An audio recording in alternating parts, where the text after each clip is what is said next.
Game changer. I'm a game changer.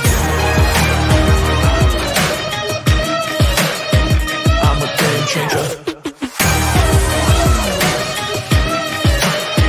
I'm a game changer. I'm a game changer.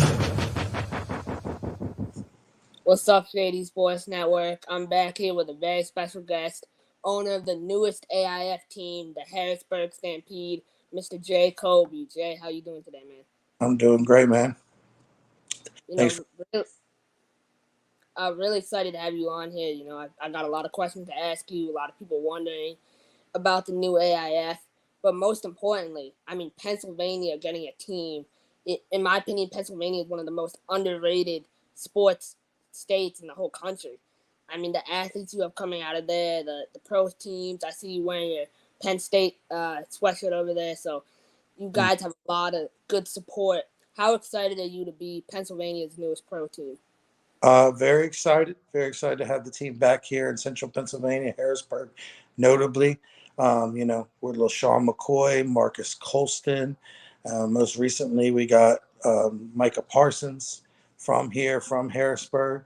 So we're ready to put on for the city, put on for Central PA, for the state, and do what we do. The players that we're going to be bringing in are going to be excited. The coaches are excited, and so looking forward to a great 2024 season. I guess following up on that, how important is it for you to have homegrown talent from Penn State and schools in the area? It's important to have some. I don't de-emphasize that. I would love. I don't. I feel like just like a college, like a Penn State level, they recruit nationally. They don't just bring in local kids from the state or whatever. They bring in nationally. So to have the best team, we have to recruit nationally. So if I had a perfect world, we would house about half of our team from a national level all over the country. We have housing deal. We put them in housing for the training camp all the way through the season, playoffs.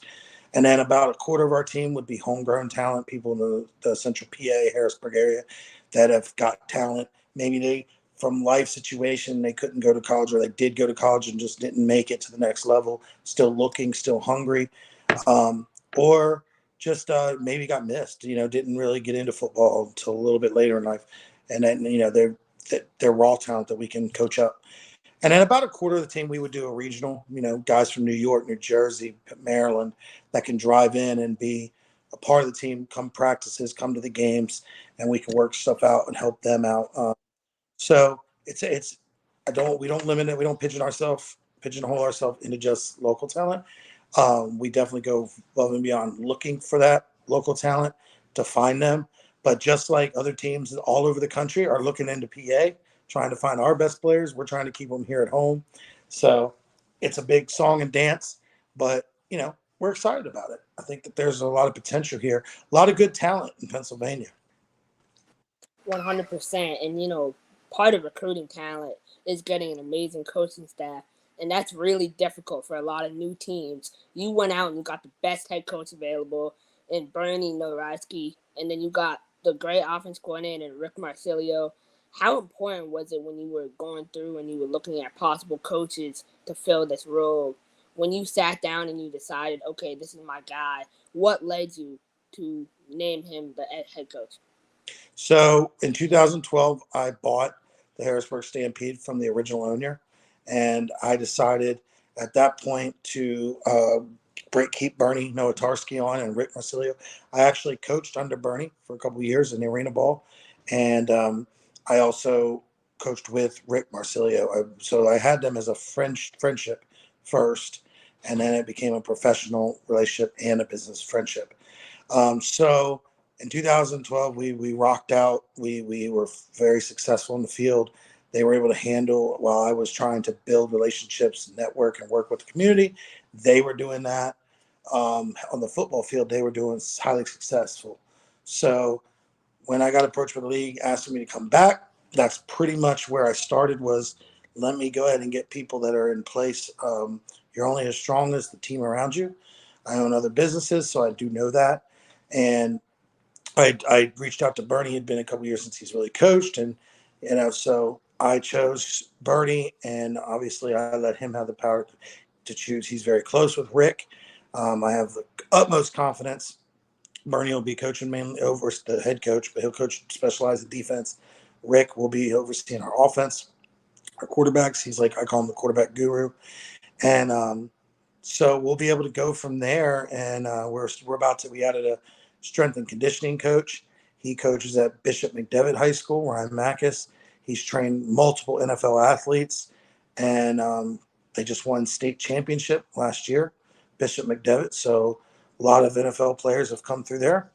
And so I think we got a strong team. We're going to be adding one more coach in the next week or two.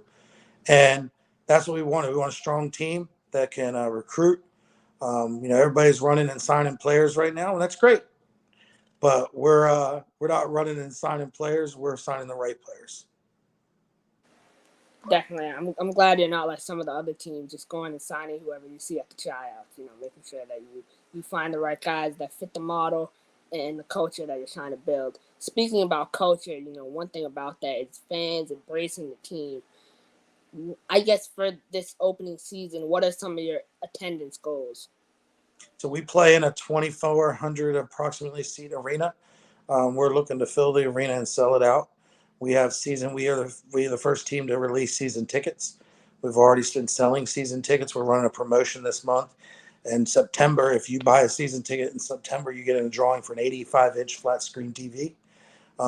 We are well on our way, far exceeding our goal for the month. I'm not going to say the exact amount sold, but it is we're almost over 50 tickets there on season passes. We won't be releasing single game tickets until very, very close to the season. So you got to buy season passes. We have 3 different tier levels. So from an attendance standpoint, I expect to sell out the arena. I expect to be full. To me, full is anything in 80 to 85% sold out. It's more of a rectangle arena, so there are some not as good seats. But we will play at the Equine Arena at the Pennsylvania Farm Show this season. And then next year we will move to the Holland Arena. It's the large arena at the Pennsylvania Farm Show, and that seats approximately 8,000 people. So I would love to be around 2,000 this year and then grow it. And we're going to run it as a business. So we'll be in the all off season. We'll be selling tickets. We'll be building relationships and partnerships with different businesses. And we expect to just grow. And we got a 5-year plan, and we're going to execute it on the football field and in the front office. So it's going to be loud. One of the things that we're doing this year to set ourselves apart, we will be partnering with a local and grassroots nonprofit at every game. And we'll be announcing those very soon. And then every game this season, our 5 home games, we will be partnering with a local high school marching band to be performing. So we also are starting in the 2024 season. We're introducing the Harrisburg Stampede Ring of Honor. We will be inducting 4 players into our first Ring of Honor and retiring their jersey. Game 1 will be Will Hines, former linebacker. Number 13 will be Jermaine Thaxton. Number 8, DB, wide receiver. Then we'll have Eugene Goodman, number 25, our running back. And then Archie Smith, wide receiver, DB, number 1. We'll be honoring those men, 1 at each game, and retiring their number, playing some highlights, having their family and their kids out there, and for their dedication and their hard work, and they were electrifying players in Stampede. And that's what we're trying to do, is blend the past with the current team and build for a great future. That sounds like something that's going to be super successful. I love how you're starting in a smaller arena and going into a bigger arena, because it helps build the brand, like you said. I guess now looking towards building the roster, like you spoke about earlier, when you look at that, what traits do you value in players when you evaluate them? From my standpoint, I have a coaching background and a football background. I mean, I have my opinions and stuff, but I'm really, really letting the coaches mold the team. That's their job. That's their thing. If I'm going to worry about paying the bills, I'm going to let them worry about winning. That's what they're graded on, is winning, and doing their craft. So I stay a little bit out of that process. Obviously, if they need me to come in and talk about the business aspect or what the great opportunity here in Harrisburg. What I look for in the players, and I've stressed to the front office and to the coaches, and they also we're in 100% agreement, is we want men of character and men of integrity. We want leaders in our community. This is the way we are. We're not just a city. There's an elevator. You have young players that are looking for film that want to go up. They have desire to go to the next level: CFL, XFL, USFL, NFL. You have players that have played in those leagues that just they love the game. Their best years maybe are behind them. They're coming down the elevator. When they come down that elevator, they still want to play. So they might have a job in the community. They might have started a family, but they're not. This isn't their for income. This is just their passion and love for the game. They're great community leaders. They're great team leaders, and the younger guys, they need film, and we're going to give them those opportunities. We're going to help. We'll give references. We'll write letters for them. Whatever we can do to help get them showcased. So it's a blend. It's a blend of both players. Players going up the elevator, players coming down the elevator. But what we are at this level of arena football is we want to build a community-based team. We want to be a team that Harrisburg's proud of. Families can come watch us, that their little kids can watch and get to know the players. Things are very expensive for any other level of sports, be it hockey, baseball, basketball, football. And for a family of four, we are affordable, family fun, exciting brand, fast-paced football. And we want the players to be, if you're quiet and you don't want nothing to do with the players, the fans or the kids, probably not the team for you. Because I'm hiring a community liaison right now, somebody that's going to work in the community, that's going to find the apple dumpling festivals for us to set up a pop-up and have a prize wheel and give away stuff, t-shirts and stuff to kids.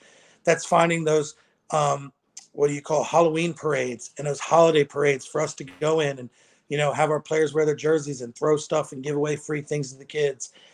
Those are things that we do that is beyond just the football field. That is community-based. We're giving back to our community. When a player says, I want to show out for my city, show out for your city is not just inside the walls. It's outside the walls every day. You get to wear that logo and be a part of a team. So that goes from my ticket people to my merch people to my ushers, all the way up to my front office staff, my sales team, and to me as the owner and to my coaches and players. We put on that team. We get to play.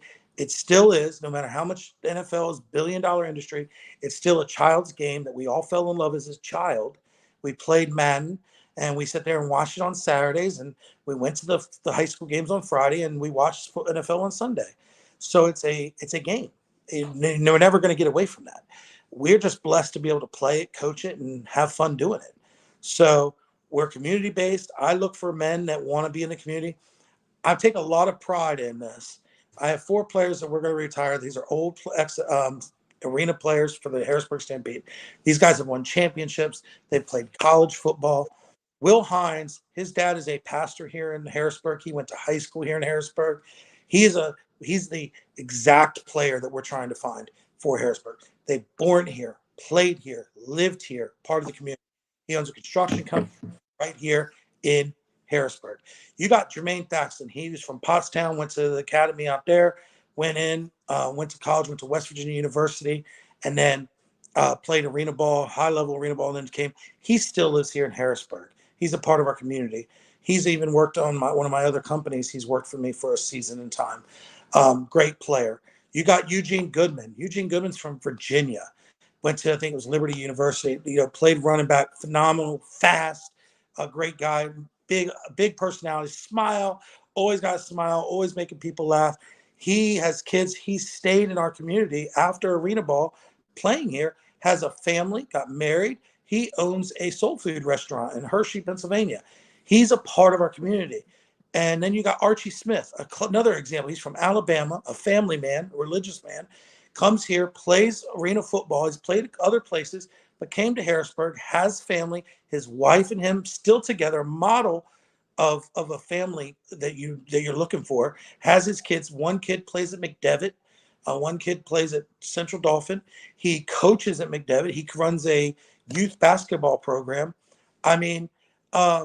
Just a phenomenal player and community, a man That's who you want. You want guys that can come here. They love it. They play here. They stay here all year, and they love it so much they become a part of the community that they stay and become good citizens.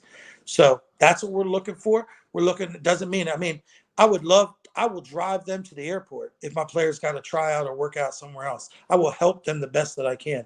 But if it doesn't happen, we want to be able to give them the opportunity to become part of our community.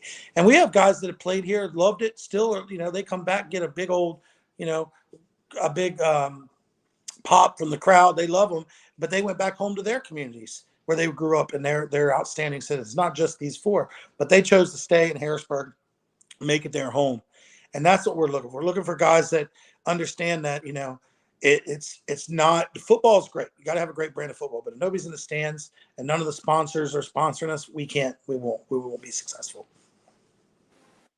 Man, that got me really excited for the season. I can't wait to see the community come out and support. It seems like a great caring community.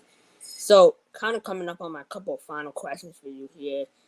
When you look at that landscape of arena football, where do you think the AIF fits in that scheme? I think the AIF is one of the premier leagues.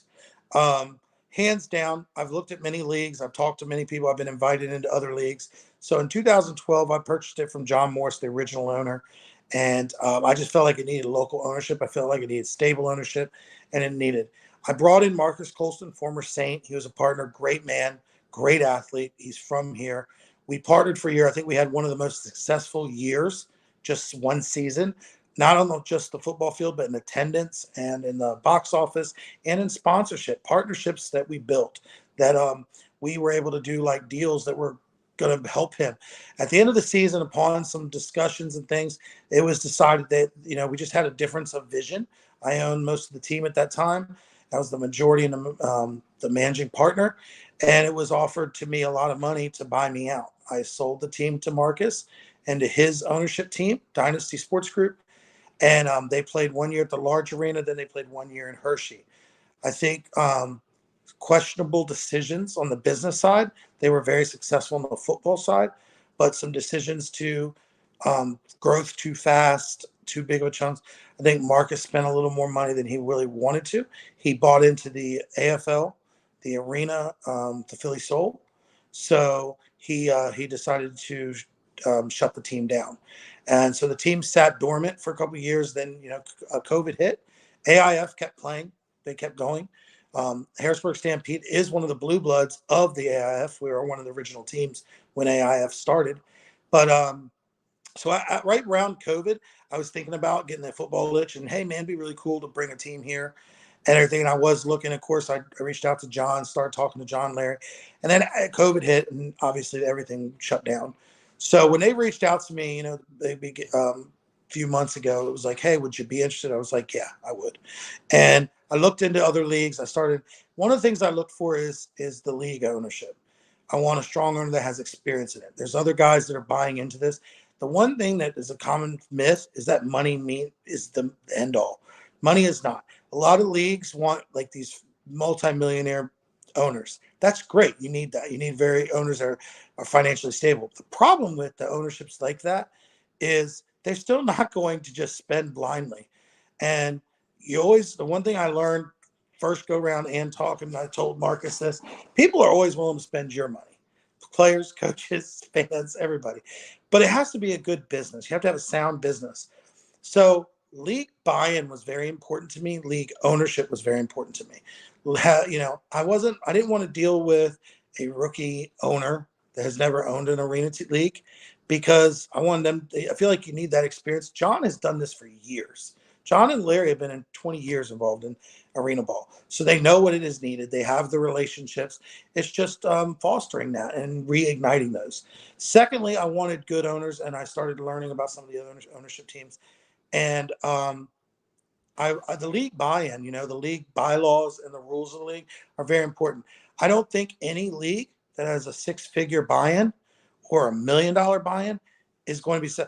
If AFL is the premier league and they have multimillionaire and big ownership groups and half the teams lose money, is that successful? Fans might feel like it is, but it's not from a business standpoint. And again, how long will a ownership group losing a lot of money, how long will they stay? yes, it's one thing to lose first year, second, or even the third year, a little bit of money, but you got to have progress. It's all about progress and getting to eventually balance your books.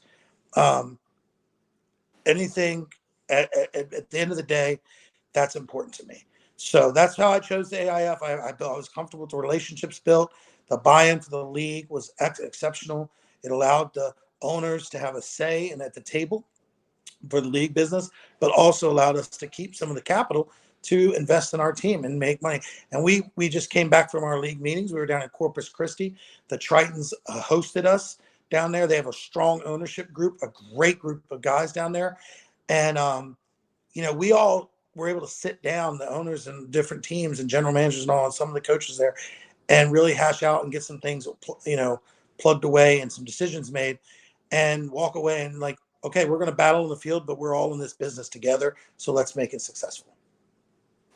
I mean, and one thing that really stood out to me about those owner meetings was the social media. I mean, the photos were professionally took.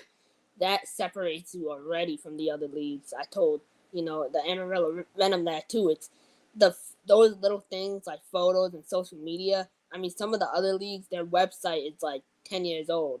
The fact that you have that new content. So in my mind, when I look at the landscape, one thing that I think could separate the AIF is TV deals. Is that something the league has been considering? Yes. I think it's left. The league would love to sign a national TV deal. I think year one, it's a little bit big to take that on. We're still trying to get money. We want to grow the league to more teams and have a more better schedule. I mean, right now, some of the teams are going to be traveling a lot, like my team. But I think that right now, like, for example, the Harrisburg Stampede, we're going to be streaming. Our games will be streamed on our website, on YouTube, and we'll be streaming on through a service. We haven't announced that yet because that contract's not finalized. But at the end of the day, getting the league on board and streaming is the goal of all the owners. I think right now it's being headed by each individual team, but yes, that I think is absolutely where we're going to go or try to go. But again, need strong ownership and good leadership, and we have it in the front office in the league, and I think we have it in place with each individual ownership team. 100%. And so, it's been great having you on the show today. Thanks, My man. final question for you is, business is all about believing in yourself. You have to believe in your vision when other people don't. How much do you believe in yourself every day, and how much of a grind is it to continue to push this thing forward? All right, I'll end it very, very simply. A couple sentences here. One, I've always believed myself in football, coaching, owning. I wouldn't do this if I didn't believe we were the best and we're going to be the best. And so confident and so ready to succeed. We already ordered our champagne. So we're ready for playoff football. We're ready to host a championship. The highest seed in the playoffs will host the championship. So I told all the owners, I told this down in the league meetings, they need to get their travel arrangements ready, and I'll get them their hotels. And they're coming here to Harrisburg. We're going to put on for our Central PA for Harrisburg. We're going to put on for our city, and we're going to host the championship game here. So I'll get the champagne, and we'll get it put on some ice and get it ready for the 2024 season.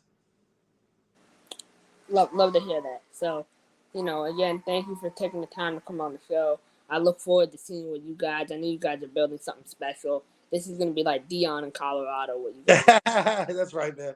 All right, brother. Well, thank you for having me, and keep doing your thing, man. Shout out Shady Sports Network, doing big stuff out there. Thanks, Chris. Thank you.